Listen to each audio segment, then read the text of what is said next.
You know him from Moon Tower. Please put your hands together as hard as you fucking can. Give him fucking energy for Joey Z.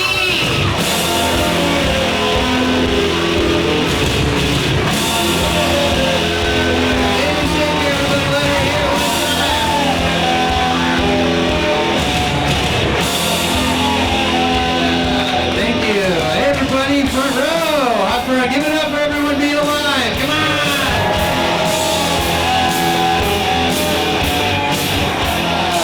Woo! Comedy Saturday night. Thank you guys for coming to the Velveteeta room. Anyone's first time at the Velv? Huh?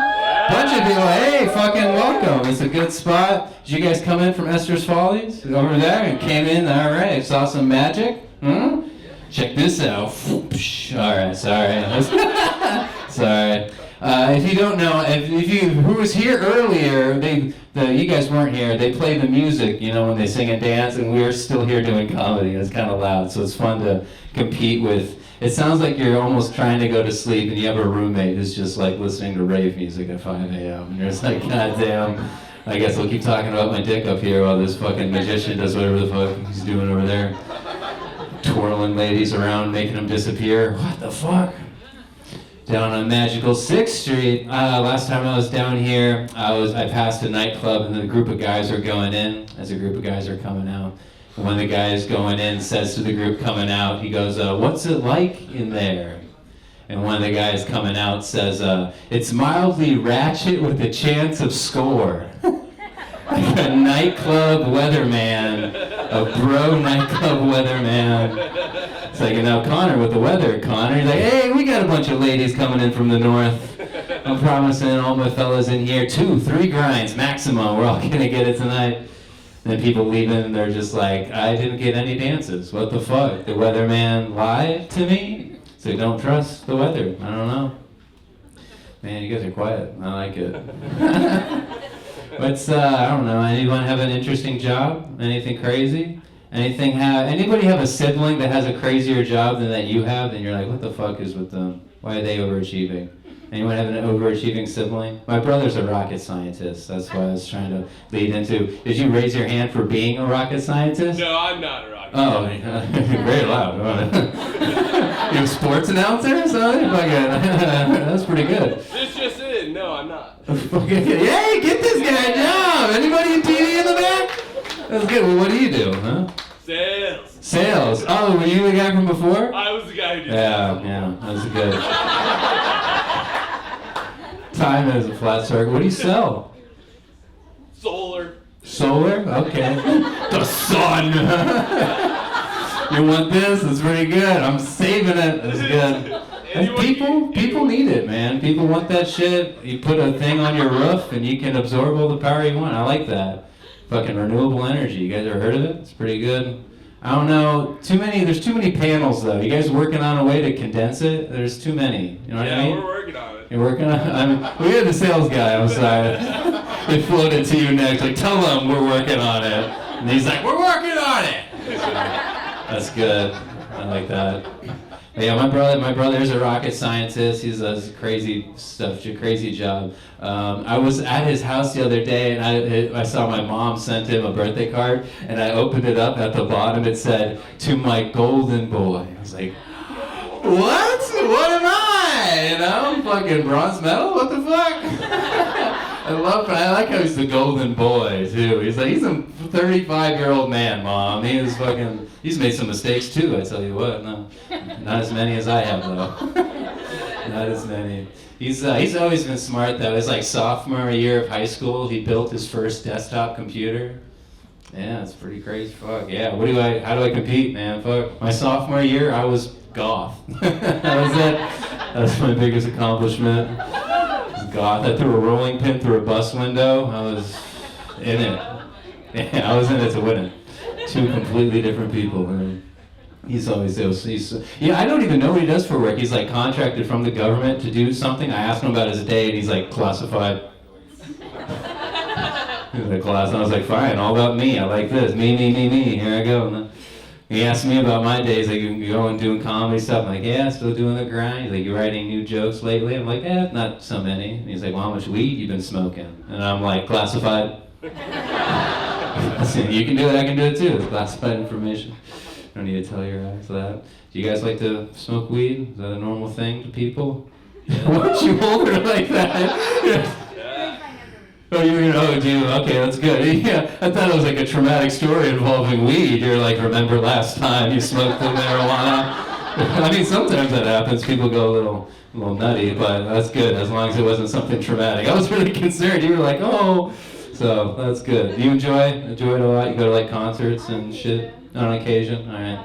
A gummy here and there? All right, okay. Amateur. I want someone. Anyone here strap a gas mask on their face and go nuts? Come on, anybody? A couple people in the back. All my comedian friends mainly. Yeah, that's fine. It checks out. It's very. I should learn to just eat a gummy. I'm fucking. Yeah, I got a gas mask at home. What am I doing with my life? Jesus Christ. Learn to get a gummy, man. Fucking. I have a dab rig with a blowtorch. Do you have one of those? You guys see it? You're like, no.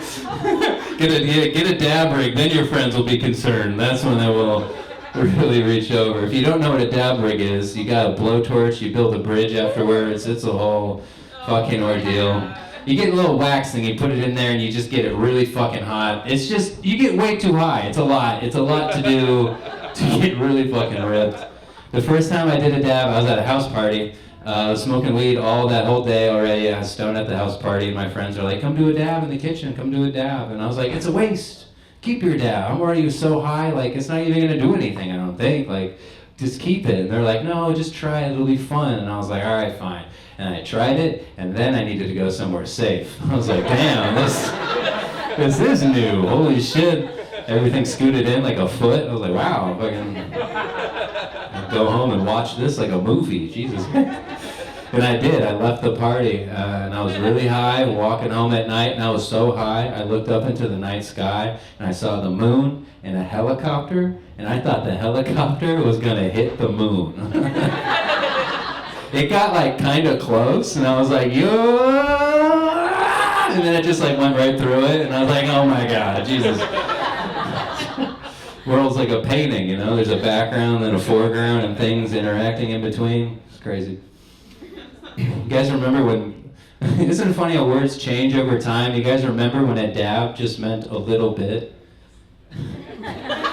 Just a dab.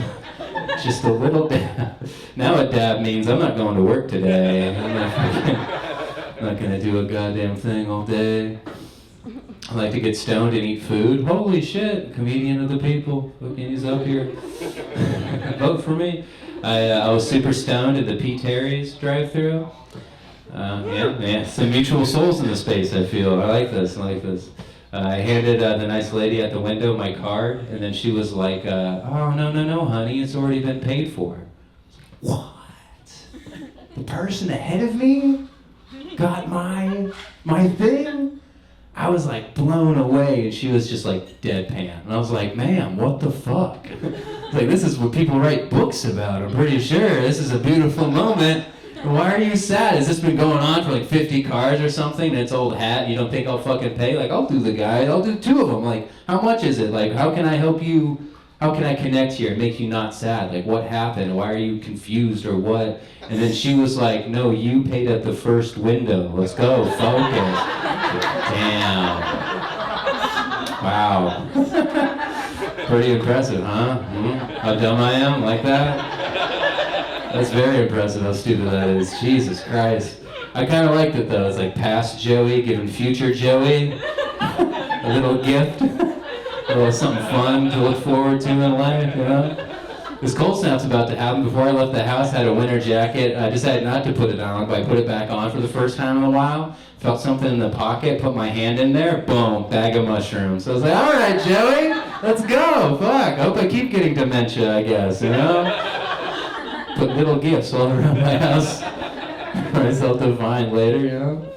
I like it. I did that same thing with Jimmy John's. I was fucking home, hungry, stoned, wanting Jimmy John's for some reason. Made the decision, made the call, put the phone down. Like 2 minutes later, that Jimmy John's, that number, it calls me back. And I answer, and they're like, Joey? And I'm like, Jimmy? John? I've never been on this side of the situation. in my entire life. I've been doing this a little bit. I thought I knew every way this could go. Pulled the wool over my eyes, Jimmy. I'm like, what? And they're like, well, you made the same exact order like 5 minutes ago. Yeah. Like you want us to bring both really quick. You see, the thing though, what happened was that I was home smoking, got hungry, ordered Jimmy John's, completely forgot that I even did that, kept smoking, remembered I was hungry, then ordered Jimmy John's again. I was so embarrassed on that one. I was like, whoosh. I was honest with the guy right away. I was like, hey man, I'm so sorry. I'm actually like so high. I forgot I even did that at all. And without skipping a beat, he was like, no problem, dude, happens all the time. Boom. I was like, whoa. Good to get out of that situation. Nice, man. It's good to be surrounded with like-minded people. Huh? I like it. Smoking weed growing up. I grew up in Nebraska. Very small, conservative kind of upbringing. You say Austin, they keep it weird here. I feel like Midwesterners are almost just as weird in their politeness. They're a little too weird in their politeness. My mom called me the other day, and she was like, hey, you remember your friend Nathaniel? And she's talking about someone from high school who I haven't talked to in like 10 years. And I was like, yeah, sure, I remember Nathaniel. Lay it on me. Like, what happened? What's going on? And she was like, well, his grandpa died today. You should give him a call and say, I'm sorry.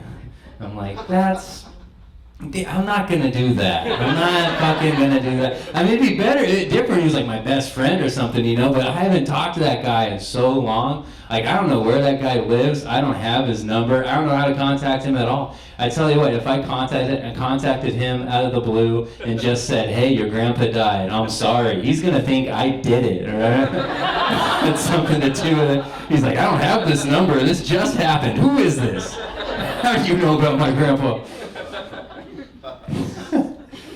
That's my mom. My dad was the first one of the two to catch me smoking weed in the house. He was the first one. We were hanging out at home, and he left, and I was like, I'm gonna go smoke pot in the garage. And brilliant plan. And I was in there, and then he just forgot something and came back. Yeah, the garage door started coming up, and I just like a stone deer in the headlights just fucking froze. The door illuminated my little Tim Burton-like figure. And I was just holding the pipe. He's just walking up, shaking his head. And he's like, Joe, what you doing? And I'm like, smoking a cigar? Yeah, he's like, out of the asshole of a glass elephant? Touche, Dad, touche. I love that elephant pipe, man. That was a good one, man. Had to shatter it, had to let it go. Here's a funny thing I smoked out the other day. You guys hear those dugout one-hitters? Have you guys seen those before? Some yeses, some nos. It's like usually a metal little hollow tube that's mostly painted white and then like a little orange to make it look like you're smoking a cigarette. We usually just like grind it in some weed and no one is none the wiser, I guess. It's like if 007 wanted to trick someone into thinking he's smoking weed and not.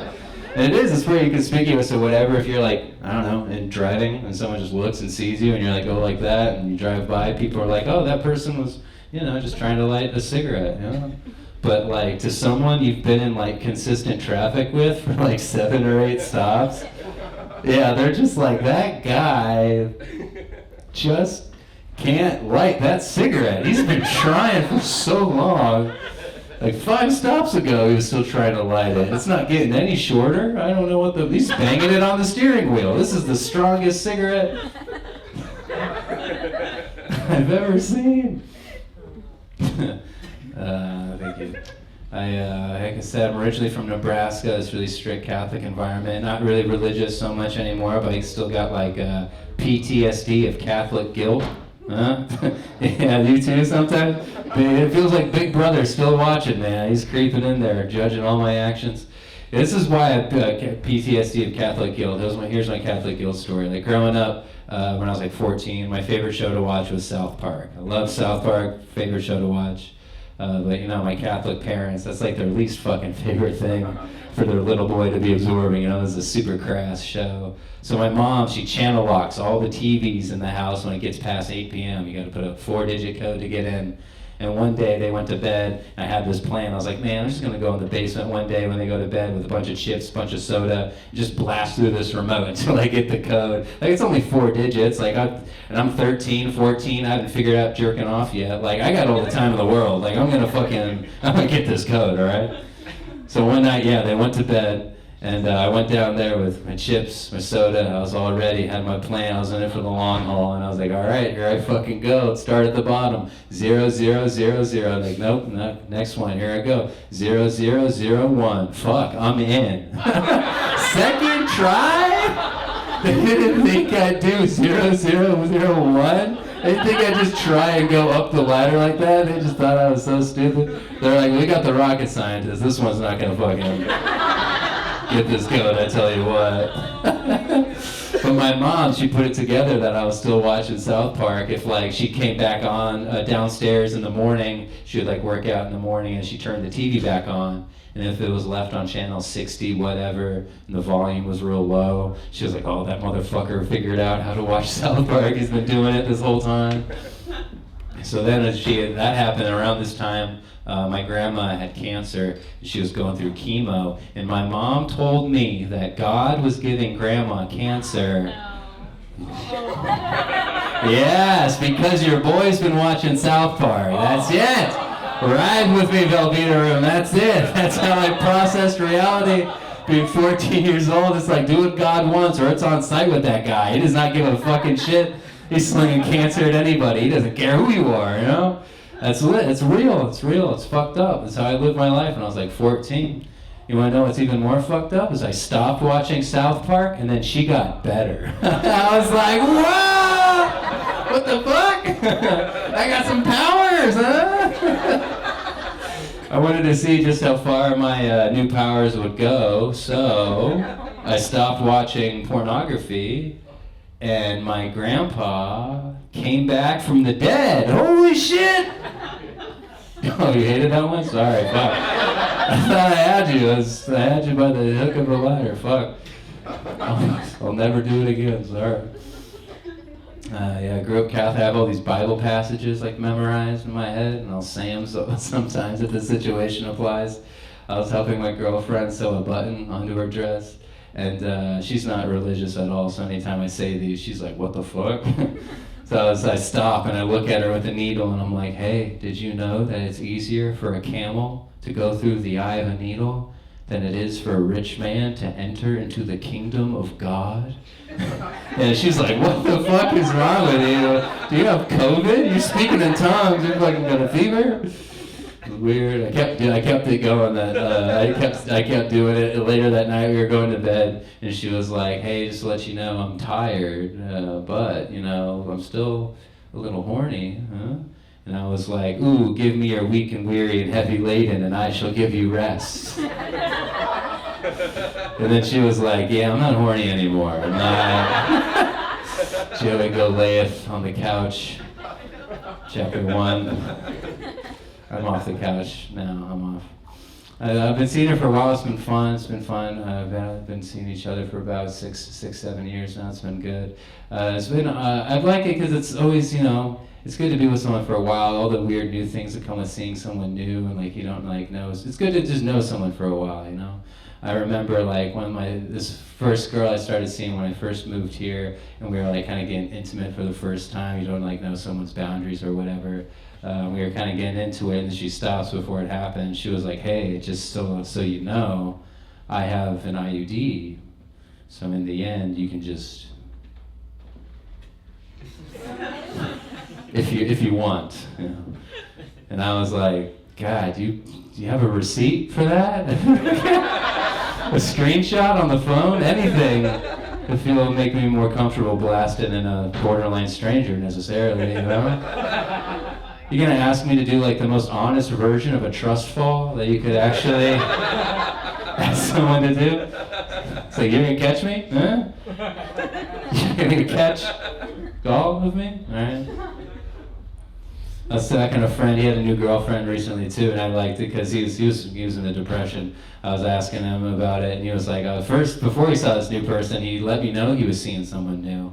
And I was like, hey, good job for you. That's what I'm talking about. And he's like, no, I mean like a therapist. And I was like, oh, fuck. But good job, nonetheless. Take care of yourself. He likes like girls like with like brown hair and that just like to work out with him. That's like his type. And he just likes that. And I told him that. I was like, you have a type, just brown-haired girls like to work out with you. And he was like, I don't have a type. You have a type. And I was like, no, I don't.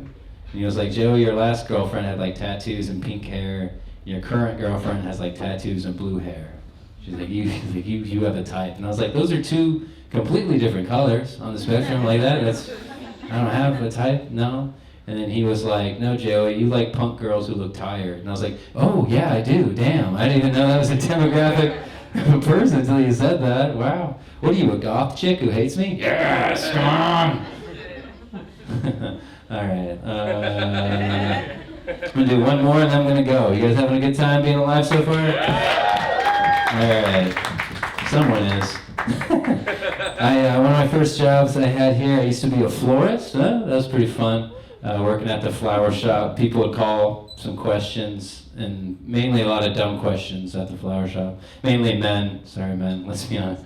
Guys would call out some dumb questions. This one time, this guy called. He was in a hurry, and he was like, "Hey, yeah, do you guys have anything pretty?"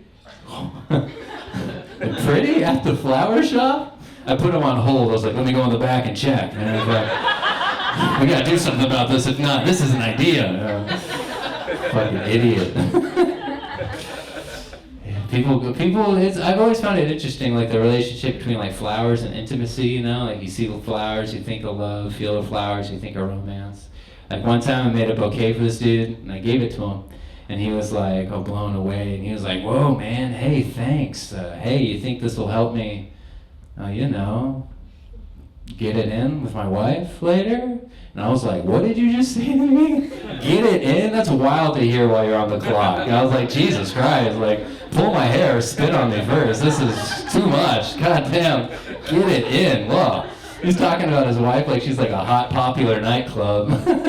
And I'm like the bouncer, and he's the annoying dude at the front of the line. He's like, can I get in yet? Can I get in? And I'm just like, actually to the back of the line with your ass. You're creeping me out. This is too much. Get it in. Like, what do you want me to say to that, to that kind of guy? I was just like, I don't know, man. It could be enough to gaslight her enough to loving you for the rest of the month. I don't know. That would have been good. Should have said that. That was going to be a good one. I didn't say that, but what I did say for some reason is I handed it to him, and then I was like, hey, when it happens, think of me. Hey, I'm Joey Z. Thank you guys so much for coming to the Velveteeta Room. They do shows here all the time. It's going to be, here's the host, Pat Dean, to tell you more about it. I'm Joey Z. Follow me online. I do a bunch of shows in town. Bye.